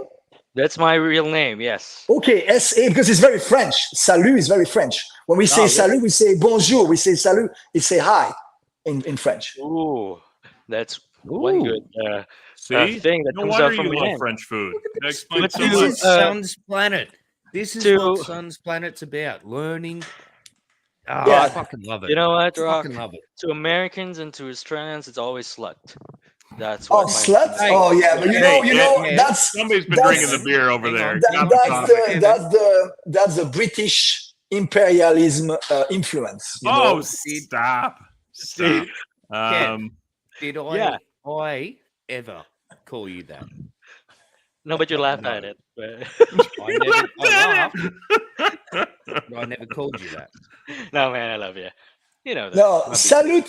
Salute also means cheers, right? Salute means cheers when you drink the beer, right? Oh, Yeah. okay. Salute in Spanish. Yeah. Hamo, where are the folks going to follow you at? Probably falling asleep on the couch in about 10 minutes because of that Belgian beer. Oh, No, you can ain't. follow Come on, me man. You at- only get one, man. Come on, you only had one. Come on, Yeah, you're but not it's a what? baby. 5 a.m. where he's Yeah. at? Yeah. That's why. 3:46. Yeah. Oh shit. You can follow me at Sir Hamo on Twitter. You can follow us at Sun's Planet Podcast on Twitter, YouTube, everywhere that you can find your podcast, Spotify, so forth. You can follow all of our writing and so forth over at Bright Side of the Sun. I'd like to thank everyone for being here, especially my main man JC. Fuck, I love you, dude. I miss you so much. For being in the chat, being here with us. JC, if you can't see it there, D-Rock, our man, main man, was it Phoenix Suns Chile? Fuck, that beer's strong. Juan Carlos. Okay. I think I'm following. Carlos I'm following. Yeah. Says, Okay. great episode. D-Rock has been an incredible guest, and he's correct. Thank you, guys. You've been Thank you, incredible, guys. man. Thank you Thank very you. much. I just enjoyed the time with you guys. It was really awesome. Thank you. And me too, man. That's all I'm trying to convey right now. Thank you very And much. let's hope that the Suns gonna get at the end of this season my best prediction, in other words. Oh, 100%. Well, and let Fuck me yes. say again, you can follow me at Fallen Founder. Thanks so much for joining us again, D-Rock, and taking us through this trip through Belgium, talking a little summer You're suns welcome. with us. I know. Je vous en prie, messieurs. C'était un plaisir. Oh, no, hold on. Well, we'll ask you for that in a moment because now that we know that you speak multiple languages. But just, Planeteers, appreciate you hanging there with us. I see there's 163 of you currently watching, and 161 of you are watching on Twitter. Please take the second to go over to YouTube and hit subscribe because, Twitter just adjusted this last week, and now we can't stream to multiple platforms on Twitter, only here. We appreciate you being here, but that extra thanks, step. Alan. And let us know that you enjoy this content. You enjoy our Around the World episodes as well, as we got to talk with D-Rock, who's originally from Belgium. And thanks so much again for talking to us a little bit. Can you speak a few languages to us? Tell us what it means to help us close out the show. Sure. I'm going to speak something in French, okay, regarding the Phoenix Suns, because we are all Suns fans. J'espère que les Phoenix Suns vont enfin gagner le championnat. Means in English, I really hope they're going to finally win a championship this season. Yeah, I got the Okay, last in part. French, okay? I got the last word. I knew that one. And also, I want to add something in a Flemish, okay? I want something specific for Belgian people because, we have the national anthem and the national day tomorrow. Also... Tell them not to drink too much. Okay. Yes, don't drink too from that much, as well. don't décrument, and ne bois pas trop in French. Ne bois pas trop in French. And in Flemish, we have a song. I want to finish by the song. It was the Euro Cup in soccer recently. If you follow a little bit of soccer, Belgium is a pretty good team. Not as good the last 2-3 years because they lost some key players like Eden Hazard, Thibaut Courtois, the goalkeeper was not there for the Euro Cup. But let's say this is the most popular song is in Flemish. Where is the feestje? Where is the feestje? Here is the feestje. Where is the feestje? It's the song people go on the soccer game, basketball game in Belgium. And you know what it means? Où est-ce qu'on commence la fête in French? That was the translation, what I just said in Flemish. In English means when we start to, let's get the party started and then we start to drink and we start to win. That was the translation from Flemish. Well, let's get the party started. I'm certainly going to start to take the party down a notch because of the power of the Belgians. To be honest with you guys, you also have to know one thing about me. My wife, she said you ask the less Belgian people when we talk about beer. Then when I said to her, you send me the picture of the beer for the podcast, she was laughing because I'm drinking water. And I'm more American than Belgium for that, because I'm also American. I'm a dual citizen. And I'm more Americanized for many things, especially for food. I love burger, fries, and everything, ketchup, and chicken tenders. But my favorite drink is American. My favorite drink is Coke, Coke Zero, or when I was younger, the real Coke with sugar. That's my drink. I'm more a Coke drinker than a beer drinker. Oh well. That's probably smart because it's not better. It's not better for the health. When you're not drunk, it's not better for the health. Everything in moderation, Suns fans, as we always say. Too many of these. Exactly. Moderation is the title key. Or falling short. So we appreciate you being here. Thanks again so much, D-Rock. Kev, Hamo, obviously, thanks for joining. And I'll just say, Al McCoy, take us away. Wherever you are, whatever you're doing, stay with us as the Suns get set to shine here on their home court. Here's Perry. Cigar Hurd. Here's the jump shot. Good! It's good! Al McCoy with you courtside. Comes up a three. Shazam! He ties it. ADA. Al and Tim up here. Happy birthday! Right. Yeah. I know it's the ball, but happy birthday, baby! Here's Cameron Payne out on top. Durant, three-pointer straight away. Shazam! I just want to take this opportunity to thank everyone in this arena this afternoon, to all of those that are watching and listening on radio and TV. Thank you for allowing me to tell the story of the Suns for 51 great years. That pretty much wraps things up here. And for one last time, this is Al McCoy saying thanks for being there. Thanks for being with us tonight.